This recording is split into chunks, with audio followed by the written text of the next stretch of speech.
다음 소식입니다. 문재인 대통령이 4대강 사업 전반에 대한 감사원 감사를 지시했습니다. 이명박 정부가 22조 원을 들여서 추진한 4대강 사업은 수질 오염과 부실 공사, 생태계 파괴 등 각종 후유증을 불러오면서 논란이 계속되어 왔습니다.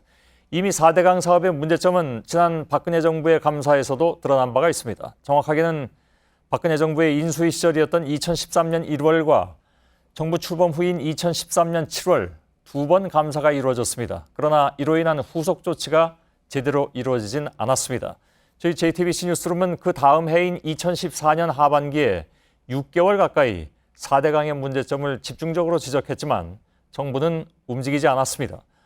이번 감사에서는 개선 방향까지 제시될 것으로 보입니다. 또 정책 결정과 집행 과정에서 위법 행위 등이 발견될 경우에 후속 조치를 취하겠다는 입장도 청와대는 밝혔습니다. 4대강 사업에 대한 네 번째 감사의 배경과 전망을 뉴스룸은 집중 분석해 보겠습니다. 먼저 정재윤 기자의 보도입니다. 이명박 정부의 핵심 국책 사업인 4대강 사업에 대한 전면 재감사가 본격화됐습니다. 문재인 대통령은 정책 결정과 집행 과정에 문제가 없었는지를 집중적으로 보는 정책 감사를 지시했습니다. 정부가 왜 이렇게 조금 성급하게 졸속으로 이 대규모 국책 사업을 시행했던가에 대해서 확인해 보고 싶은 그런 판단이 깔려 있습니다. 정치적 의도가 있는 건 아니라면서도 감사 결과에 따라 후속 조치는 취할 수 있다고 강조했습니다.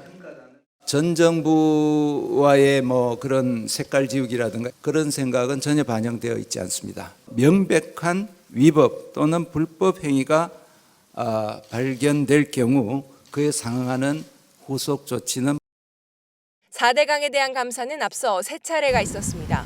이명박 정부 때인 지난 2011년 1월 첫 번째 감사 결과에선 문제가 없다는 결론이 나왔는데 박근혜 정부 출범을 앞둔 2013년 1월 두 번째 감사 결과에선 고의 내구성이 부족하고 수질 관리에도 문제가 많다는 사실이 드러났습니다. 불과 2년 만에 감사 결과가 크게 달라지면서 감사원이 이전에 청와대 눈치를 본 게 아니냐는 비난을 받기도 했습니다. 박근혜 정부가 발표한 2013년 7월 세 번째 감사 땐 건설사들의 담합 정황이 드러난 바 있습니다. 이처럼 감사원 감사 결과가 정치적 상황에 따라 크게 흔들렸고 문제가 있는 걸로 드러났는데도 후속 조치가 이뤄지지 않은 겁니다.